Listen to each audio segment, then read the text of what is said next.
Comment va le monde? La question est inspirée ou soufflée par ce qui se passe au Mali, en RDC, en Algérie, également les rapports entre quelques pays africains et la France. Jean-Marie, bonjour. Bonjour. Alors, on commence par, d'abord la question, comment va le monde? Va-t-il mal? Non, il ne va pas si mal que ça. Il va comme ça doit être, c'est-à-dire les rapports de force entre les puissances. En commençant par chez nous. Comme vous le savez, la RDC, c'est l'épicentre des intérêts stratégiques du monde en ce moment. D'abord, avec la passation pacifique du pouvoir entre Kabila et Tshisekedi, ça n'a pas plu à beaucoup de grandes puissances parce qu'ils auraient voulu que la situation qui a prévalu en Somalie, en Libye, en Syrie et même en Afghanistan se passe également ici. Pourquoi? Parce que là où il y a les chaos, on se sert facilement et parfois à moindre coût. Et c'est là où on peut vendre des armes, c'est là où on peut tirer les maximums de matières stratégiques, mais malheureusement, ça n'a pas fonctionné. Et c'est pour cela d'ailleurs qu'il y a eu beaucoup de résistance pour reconnaître Félix Tshisekedi comme président. Mais les Américains, voulant utiliser la RDC par rapport à la Chine, ont adoubé Félix Tshisekedi. Mais comme ils n'ont pas d'argent, ou ils ne veulent pas donner de l'argent au pays, eh bien Félix Tshisekedi n'a pas eu les moyens de sa politique. Conclusion, les autres qui étaient frustrés, notamment les Européens, ont beaucoup travaillé la classe politique congolaise, notamment les confessions religieuses d'obédience occidentale, pour qu'il y ait un rapport de force avec Félix Tshisekedi pour, en quelque sorte, amenuiser sa légitimité, pour le pousser au fameux dialogue, pour que Félix Tshisekedi compose avec les gens de leur obédience. C'est-à-dire ceux qui étaient à Genève et qui n'ont pas réussi. Gain de cause. Effectivement, c'est cela. Et l'Église catholique est mise à contribution. Absolument. Et laissez-c'est. Ce qui s'est passé à Genève, c'était quoi? C'était les multinationales. Lorsque Joseph Kabila initie le nouveau code minier pour soutirer le maximum d'intérêt pour la RDC et surtout couper tous les avantages qui étaient là depuis 2001, 2002, 2003, eh bien, ils ont dit, voilà, on va se débarrasser de Kabila, mais il faut que celui qui vient après, eh bien, qu'il soit sous contrôle. C'est pour cela que les tickets de Fayoulou de Genève étaient le meilleur ticket possible. Lorsque Kamere et Tshisekedi sortent de ce schéma de Genève, ils ont péché. Et lorsque Tshisekedi passe président, ils auraient voulu qu'il change très vite les codes miniers, qu'il y ait des réformes au niveau de l'Assemblée nationale très rapidement pour à la fois en finir avec les dispositifs que Joseph Kabila avait mis en place pour sauvegarder ne serait-ce que les intérêts de la RDC, eh bien Tshisekedi ne l'a pas fait. Ils auraient voulu que, par exemple, qu'il y ait un conflit direct, on va dire glaçant avec le régime Kabila. Ça n'a pas fonctionné. Félix Tshisekedi a joué à la sagesse, il a voulu tempérer les choses et c'est pour cela qu'il s'est attiré notamment ces rivalités, pour ne pas dire cette guerre de ceux qui avaient échoué à Genève. Aujourd'hui, on est plein dedans. Les églises d'obédience occidentale, que ce soit les catholiques, que ce soit les protestants, ne vont pas céder, et n'ont pas cédé d'ailleurs, au ticket de Kadima. Pourquoi? Parce que si Kadima est à la tête de la CENI, ça va conforter le régime de Tshisekedi, et Tshisekedi pourra encore s'ouvrir davantage aux gens de Kabila, ou plutôt à ceux qui étaient avec Joseph Kabila, pour consolider toutes les réformes qui ont été faites depuis. Et donc, il faut casser celle-là. C'est pour ça que Fayoulou, s'il était maintenu précédemment comme président, il allait faire que 2 ans. 2 ans pour faire quoi? Faire voter des lois pour permettre à Jean-Pierre Bemba de recouvrer ses droits. Quand vous dites maintenu, alors que c'était un perdant présidentiel. Non, parce que ce n'est un secret pour personne qu'ils avaient trafiqué les résultats, ils avaient trafiqué tout ce qui était comme dispositif au profit des Fayoulou. Et c'est pour ça que la France n'avait pas reconnu. C'est pour cela que Kagame, qui était au service notamment de ses intérêts, n'avait pas reconnu la victoire ne voulait pas qu'on publie la victoire de Tshisekedi et ni été l'offensive diplomatique de Joseph Kabila avec Ikaya Bin Karoubi, avec Kalev, auprès de Ramaphosa, auprès de Kagame lui-même, eh bien, on n'aurait pas dû publier les résultats. Là, c'était à Addis Abeba, je vous rafraîchis oui, la Addis mémoire. Abeba. La réunion de haut niveau, la toute dernière qui avait échoué à New York, on était avec vous, lorsque dans l'ascenseur, le monsieur de l'Union européenne à l'Union africaine, l'envoyé spécial, des boucs, je crois, disait à Madame Leila, non, faites pression sur Kabila et au Kitundu, la réunion de haut niveau doit avoir lieu. Oui. J'ai filé l'information, la réunion a échoué et la réunion a eu lieu à Addis Abeba. Et à Addis Abeba, c'était Kagame qui présidait. Vous savez, il était contre la publication des résultats. Et la SADC a eu sa réunion aussi quelques heures avant à Addis Abeba. Et là, pas question de Tshisekedi et Kagame devait venir ici. Absolument. Et la France était au devant de la scène. Le ministre français des Affaires étrangères d'alors, Le Drian, avait directement dit que lui, pour lui, ce n'est pas Tshisekedi qui est président de la République. Les Belges étaient même dans cette filée-là, dans cette lancée-là. Ni était la détermination de Joseph Kabila, la détermination des Congolais et aussi le courage de Félix Tshisekedi de dire « je suis élu, chez moi le président », là il est encore à l'hôtel Béatrice ici, eh bien ça n'allait pas avoir cette transition pacifique. Et donc aujourd'hui nous sommes pleins des dents. Pleins des dents pourquoi? On l'avait dit ici, il aurait fallu maintenir cette union des nationalistes. Le PPRD, l'UDPS, ce sont les sociodémocrates de l'international socialiste.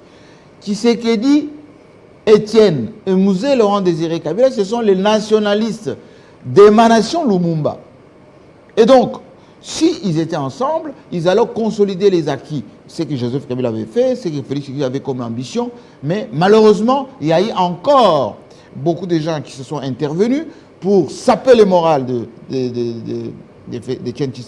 Félix Tshisekedi et aller du côté de Joseph Kabila, beaucoup travailler sur son entourage, qui s'est mal comporté, en manquant du respect au président de la République, en ayant des déclarations parfois à l'emporte-pièce, et tout ceci était entretenu volontairement. Aujourd'hui, ce sont les églises qui sont dans la ligne des mire, enfin, qui sont dedans, et toutes les réunions qu'il y a eu ici, entre les confessions religieuses, il y avait toujours des diplomates derrière pour dire aux églises ne cédez pas, ne cédez pas, ne cédez pas, de part et d'autre.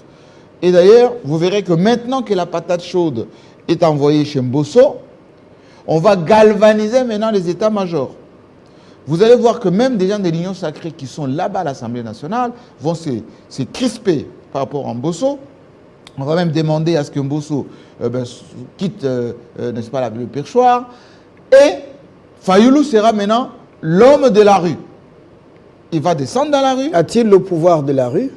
Non, il n'a pas le pouvoir de la rue. Mais parce que nous sommes dans une dynamique de peur et je dirais de misère de la population, les gens qui ont faim, les gens qui sont un peu désorientés parce qu'il n'y a pas de lendemain meilleur, ils vont épouser la rue pour tenter de piller, pour tenter de fragiliser le système du président Tshisekedi, parce qu'effectivement, les Occidentaux pêchent en eau trouble.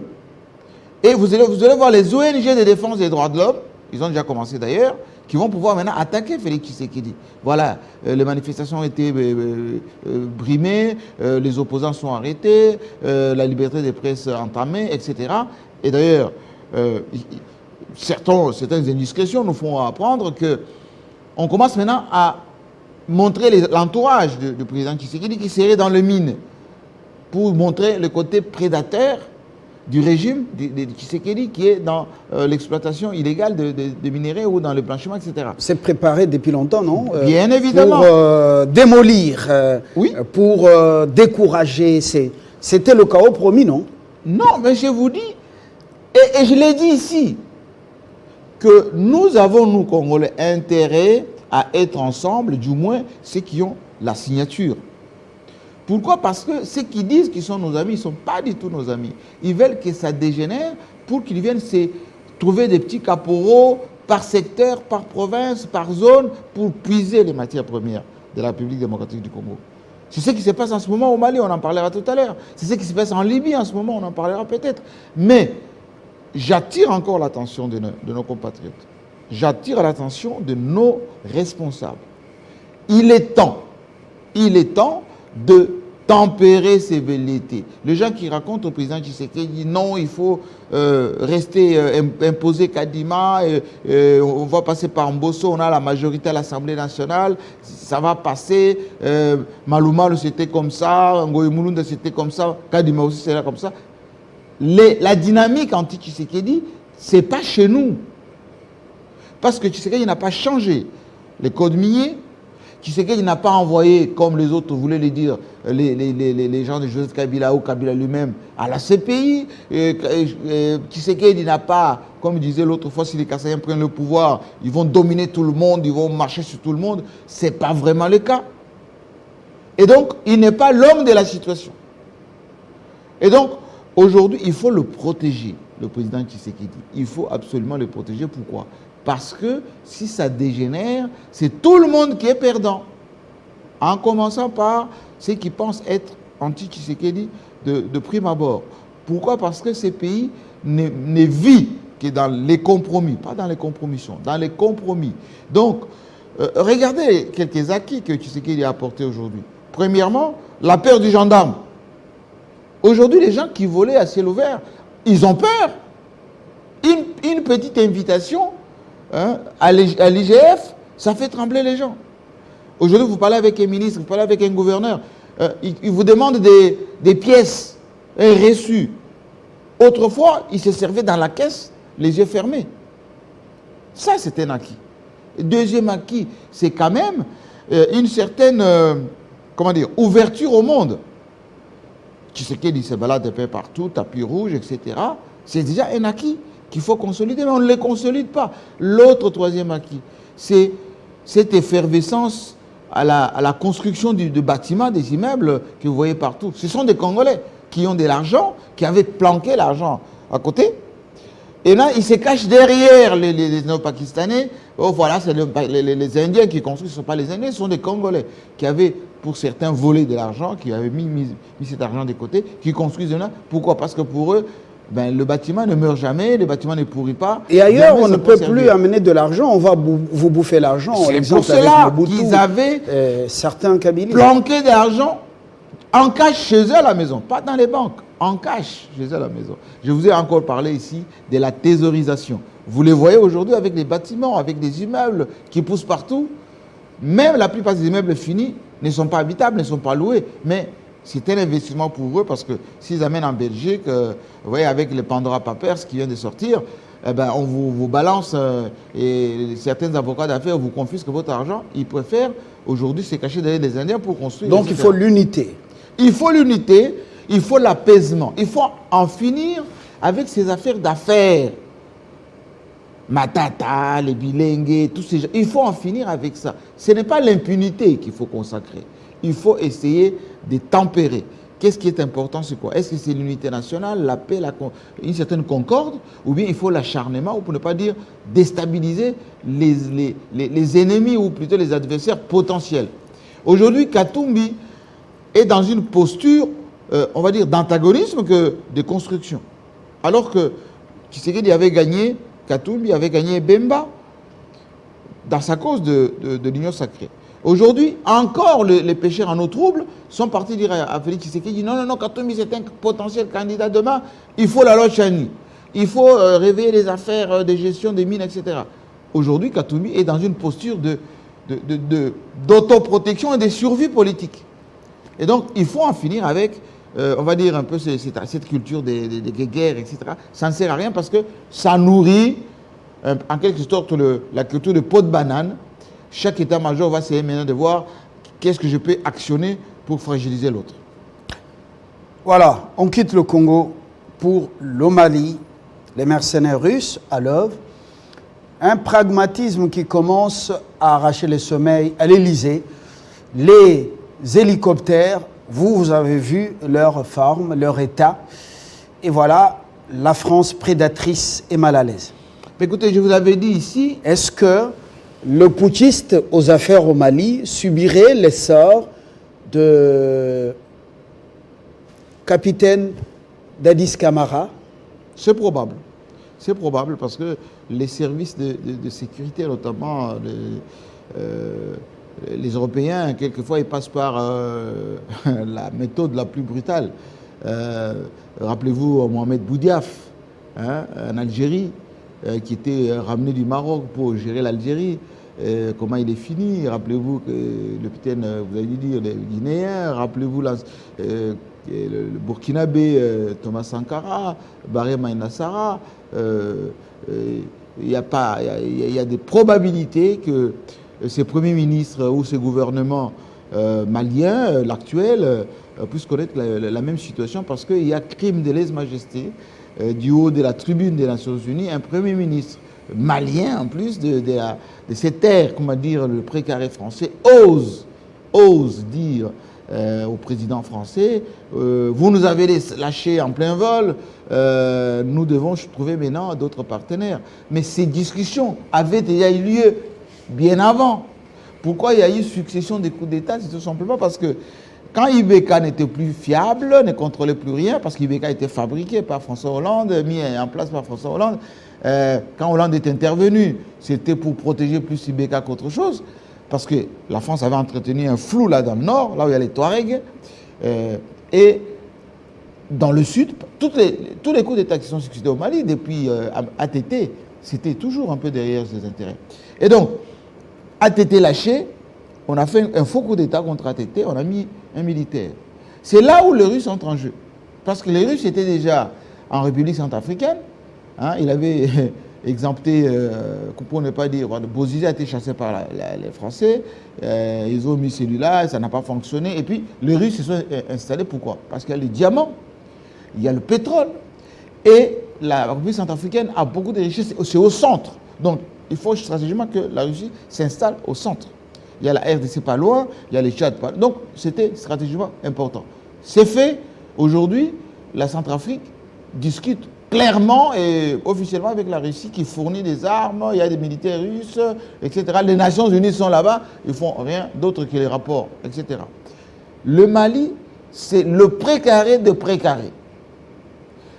Le Mali a été déstabilisé par qui? Les mercenaires qui ont renversé Kadhafi, qui ont pris armes et bagages, ils ont traversé le désert, ils sont aujourd'hui au Mali, en grand nombre. Et la France est intervenue pour installer les dispositifs Barkhane. Est-ce que ce ne sont pas les grandes puissances qui fabriqueraient les terroristes, les alimenteraient en armes, donc c'est-à-dire en logistique, même en formation? Mais ce n'est pas un secret. Ce qui s'est passé à Ouagadougou, beaucoup de médias n'en parlent pas. Bien sûr. On a découvert des instructeurs français en train d'initier les terroristes. Mais bien sûr. Mais, allez, Oussama Ben Laden était fabriqué par qui? Les mercenaires qui ont renversé Kadhafi, ils ont été importés d'où?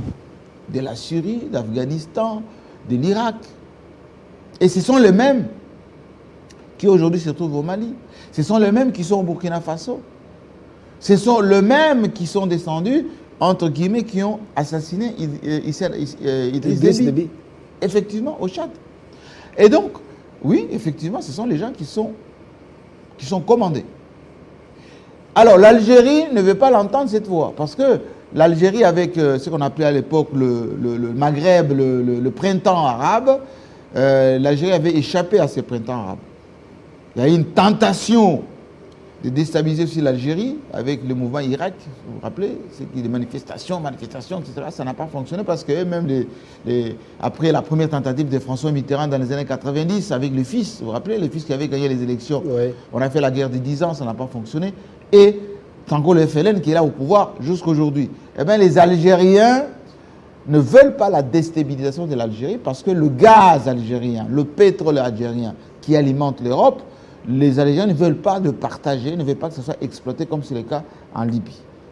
Et l'Algérie fut stable avec la gratuité de la maternelle jusqu'à l'université. Bien évidemment. L'Algérie avait des fonds propres et l'Algérie a prêté de l'argent et au FMI et à la Banque mondiale. Bien sûr. Sous le feu Bouteflika. Bouteflika. Oui. Mais comment cette France déstabilise les pays stables et met le chaos Mais parce que, je vous l'ai dit, et c'est valable également chez nous ici, lorsque vous avez de la richesse et vous êtes stable, vous êtes en train de développer votre pays, ça n'arrange pas ceux qui veulent vous prêter de l'argent pour que vous soyez assujettis. On va vous faire ce qu'on appelle la politique de dénigrement, de déstabilisation, etc. Pourquoi Macron a pété les plombs? Et par rapport au Mali, et par rapport à l'Algérie. Parce que les harkis que Macron a reçus, pas plus qu'il y a 3 jours, à l'Élysée pour dire, est-ce qu'avant l'arrivée de la France, l'Algérie existait? Oubliant les 100 ans de colonisation, comment dire, des comportements pires que ce que Léopold avait fait chez nous ici. C'est pour ça qu'il a énervé les généraux algériens, les dirigeants algériens. Quand on dit le gouvernement, le régime militaire, politico-militaire d'Algérie tient le président qui n'a pas de pouvoir, il n'y a pas pire qu'un dénigrement de l'histoire d'un peuple. Les métros parisiens, par exemple, c'est construit par les Algériens. Si vous allez dans les banlieues françaises aujourd'hui, il y a plus de jeunes d'origine maghrébine que de Français des souches.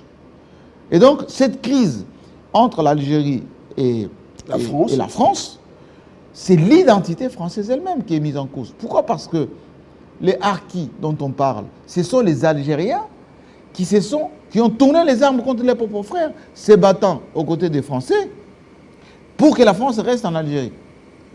Et malheureusement, ils ont échoué, ils ont été ramenés en France, et la France les avait parqués quelque part en province, dans des camps, sans reconnaissance, sans traitement, etc. Et c'est en recevant ces gens-là que Macron d'abord a demandé pardon, etc. Pourquoi? En vue des élections qui vont arriver en France l'année prochaine. Macron a des problèmes sérieux avant la présidentielle. La France est en train de perdre au Mali. Aujourd'hui, c'est Alger qui ferme son ciel. Son espace aérien. Oui, son espace aérien. Oui. On sent que la crise est consommée. Bien sûr. Et le Tchad, même si on a pris le fils d'Idriss Déby qui a du mal à communiquer, mais ça n'a pas changé. Ça n'a pas changé les choses. Les Tchadiens voient déjà clair. Alors, à Tunis, il y a également une crise. Alors, la France, est-ce que c'est la fin? Alors, vous avez diffusé hier un extrait du discours de Macron devant les diplomates français. Parce que chaque année, au mois de décembre, il y a un rendez-vous entre le président français et tous les diplomates qui sont déployés à travers le monde, qui font la politique française, si vous voulez bien.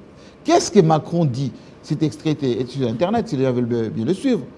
Il dit que nous sommes en train de vivre le changement des civilisations, changement d'époque, avec la fin probable de la puissance occidentale. Ce qu'on veut dire, les régimes, les empires naissent, grandissent, meurent.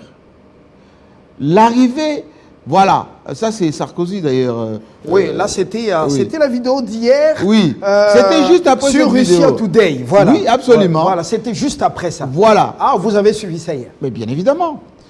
Eh bien, qu'est-ce qu'il dit, Macron? Il dit que aujourd'hui, la montée de la Russie, la montée de la Chine, eh bien, c'est en train de diminuer notre hyperpuissance. Parce que depuis le 19e et 20e siècle, l'Occident, pour ne pas dire les Américains et les Européens, avaient dominé le monde, surtout plus les Européens, en colonisant le monde, ensuite en donnant une fausse indépendance au monde, aux pays d'Afrique, aux pays d'Asie, aux pays même d'Amérique. Avec la décolonisation, ils ont maintenu cette domination via la coopération. On a appelé ça Fonds monétaire, Banque mondiale, avec les coopérants, etc. Mais parce que c'est eux qui prêtaient les cash avec les systèmes de Banque mondiale, Fonds monétaire international. Quand la Chine arrive, notamment avec du cash, beaucoup de cash, avec les nouvelles technologies, avec les biens de consommation, parce qu'eux-mêmes, les Occidentaux, ils ont implanté leurs usines en Chine. Eh bien, ces rapports ont changé. Aujourd'hui, quand l'Union européenne vous dit nous sommes le premier partenaire de la République démocratique du Congo, quand les États-Unis nous disent nous sommes le partenaire stratégique de la RDC, combien d'entreprises américaines, depuis que Félix Tshisekedi est déjà là, se sont implantées chez nous? Pas beaucoup. Mais combien d'entreprises chinoises et le cash chinois tournent dans l'économie congolaise? Aujourd'hui, mais la Chine n'est pas une bonne nouvelle pour l'Afrique. Même surtout pour nous, regardez ce qu'il y a. Qu'est-ce qui fait tourner aujourd'hui Fabien Lumbala, l'économie congolaise? C'est l'argent des Indiens. Les Indiens sont les Asiatiques, les pendants. Voilà, la réunion dont je vous parle, c'est cette réunion ici de tous les diplomates français avec le président français. Alors, je vous demande qu'on écoute juste Macron pour que vous compreniez de quoi je parle. Hein? Donc ils sont conscients de leur disparition, comme disait écoutez d'abord. La race blanche va disparaître. Que la régie nous mette juste un extrait. Ouais. Revenez un peu au début. Voilà, juste au début. Écoutez ce que Macron dit pour que vous compreniez ce qui se passe en ce moment au Mali et ce qui se passe notamment au Tchad.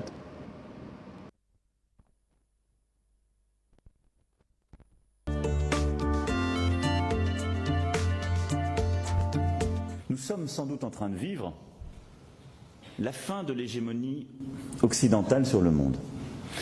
Nous nous étions habitués à un ordre international qui, depuis le XVIIIe siècle, reposait sur une hégémonie occidentale.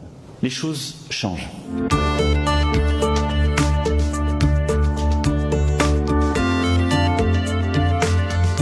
Des puissances, pas seulement économiques, mais politiques, et qui se pensent, comme certains ont pu l'écrire, comme de véritables États-civilisations, et qui viennent non seulement bousculer notre ordre international, qui viennent peser dans l'ordre économique, mais qui viennent aussi repenser l'ordre politique et l'imaginaire politique qui va avec.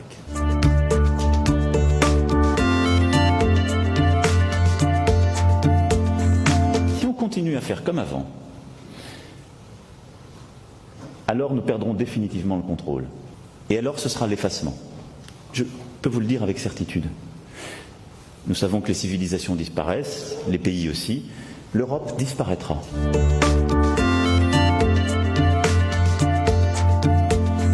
La stratégie de l'audace, de la prise de risque. Ce qui est aujourd'hui mortel, c'est de ne pas essayer. À mes yeux. De refonder ce qu'est profondément la civilisation européenne.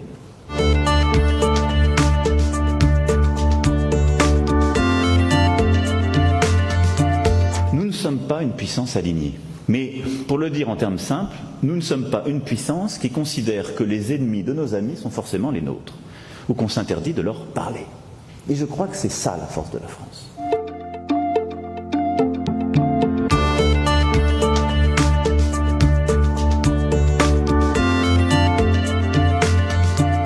Nous sommes en Europe, et la Russie aussi. Et si nous ne savons pas, à un moment donné, faire quelque chose d'utile avec la Russie, nous resterons avec une tension profondément stérile, nous continuerons à avoir une Europe qui est le théâtre d'une lutte stratégique entre les États-Unis d'Amérique et la Russie, et au fond à avoir les conséquences toujours de la guerre froide sur notre sol. Il nous faut construire une nouvelle architecture de confiance et de sécurité en Europe. Parce que le continent européen ne sera jamais stable, ne sera jamais en sécurité, si nous ne pacifions pas et ne clarifions pas nos relations avec la Russie. Notre intérêt non plus n'est pas d'être d'une faiblesse coupable à l'égard de la Russie et de considérer qu'il faudrait oublier tous les désaccords, les conflits passés et se mettre à se réembrasser. Il nous faut stratégiquement explorer les voies d'un tel rapprochement et y poser nos conditions profondes.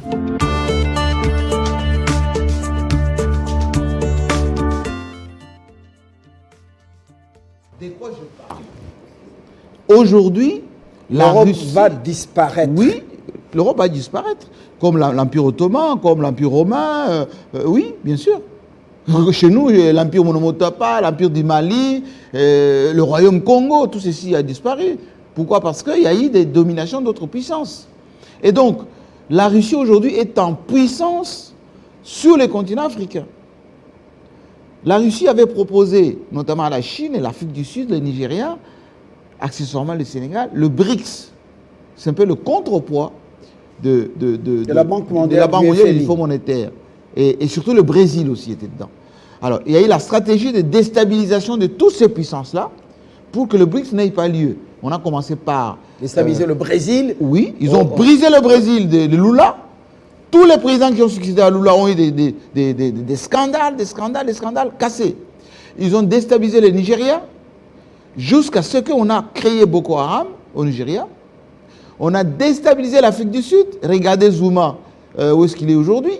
Le Venezuela. Hugo Chavez est entré en terre oui, très tôt. Oui. Et son remplaçant, Maduro, oui, déstabilisé par Trump. Heureusement, Trump est parti. Il a laissé encore... voilà. Et donc, cette stratégie, on a cassé le BRICS. Deuxième producteur du baril, deuxième producteur mondial. Bien sûr, la crise, quand vous êtes à Caracas, c'est lisible même sur les bâtiments. Oui. Sur les bâtiments. Oui.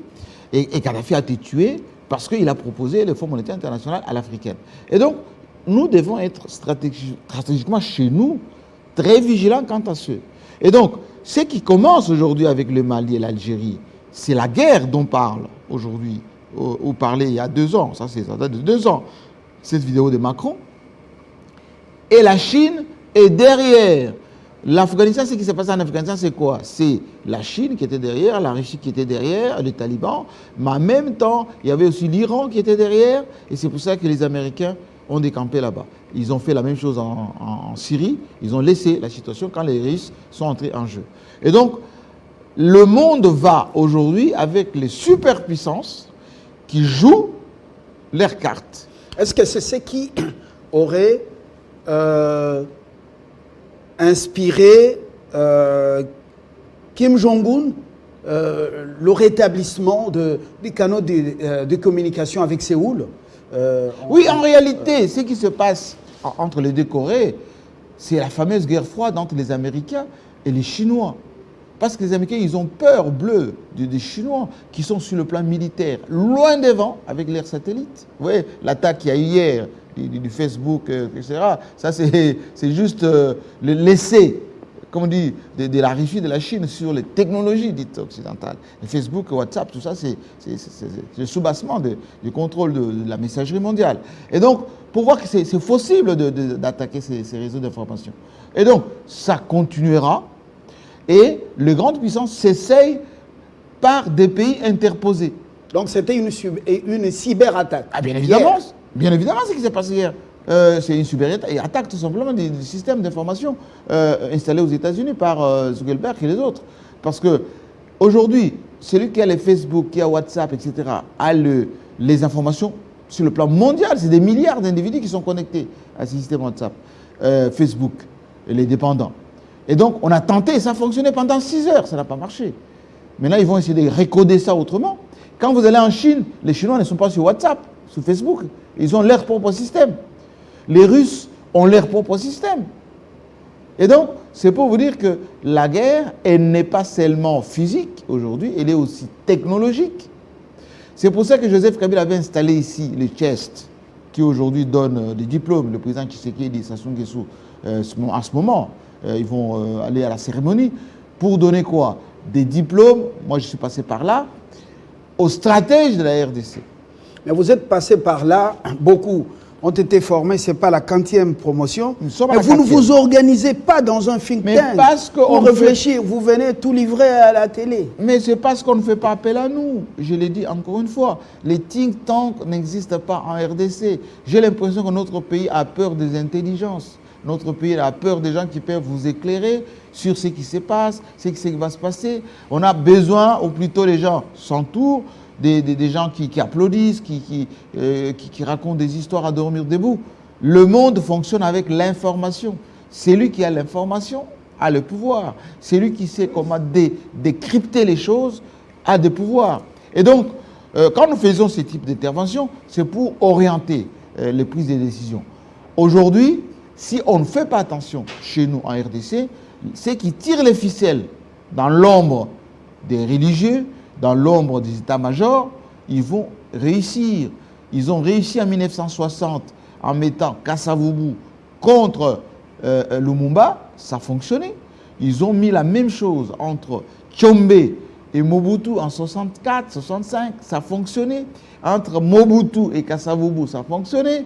Entre Tshisekedi père et Mobutu, ça fonctionnait parce que Tshisekedi père, rappelez-vous, c'est les caucus américains, c'est la CIA, etc. Les 13 parlementaires qui avaient écrit la fameuse lettre de 52 pages, ce n'était pas de leur propre inspiration. Tout ceci est orchestré. Alors, soyons un tout petit peu prudents pour ne pas dire anticipons. Comme on dit chez nous, l'homme prudent voit le mal de loin et surtout, il se prépare. Et la Bible le dit comme ça. Oui.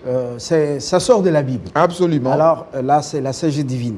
En tout cas, je crois que c'est le moment de suivre, capitaliser, au lieu de nous focaliser sur parce qu'en réalité, les discussions des religieux. Juste pour terminer, ce qui se passe chez nous, les grands bénéficiaires, ce n'est pas les Congolais. Les gens pensent que non, on va empêcher Katumbi d'être président, on va empêcher Kamere, Matata et tout ça, ou Kabila. Non. Lorsque Lumumba a perdu, ce n'est pas les Congolais qui avaient gagné. Les Congolais ont perdu avec tous les mombistes. Lorsque, en 1965, Tshombe, un peu avant, a été extirpé, il est mort même en exil là-bas en Algérie, il est toujours là-bas en Algérie. C'est les Congolais qui ont perdu. On a eu la crise depuis 1980, UDPS et Mobutu. Économiquement, le pays a été tué, a été complètement cassé jusqu'au pillage de 1990, 10 ans plus tard. On a perdu 7 ans de conférence nationale souveraine. Depuis 1998, on utilise les Rwandais contre le pays et le pays est quasiment par terre. Si on répète les mêmes erreurs, on va perdre encore une fois. Alors on doit rester éveillé. Les voisins, des amis, des frères, mais la nation d'abord. Alors, si vous découvrez que les gens travaillent pour les autres pays, alors il faut les mettre hors d'état des murs. Dans toutes les institutions, c'est très important. À Alger, Tshombe a été bloqué avec son avion. Oui, c'était à cause de ce qui a été fait contre Lumumba. Oui. Et avec la sécession katangaise. C'est les Algériens. Monnaie, gouvernement et tout. Oui. Alors, Alger n'a jamais digéré ça parce que l'Algérie, c'est nationaliste. C'est le nationalisme. Et voilà. ça continue jusqu'aujourd'hui avec les FLN. Voilà. On a détourné cet avion qui était...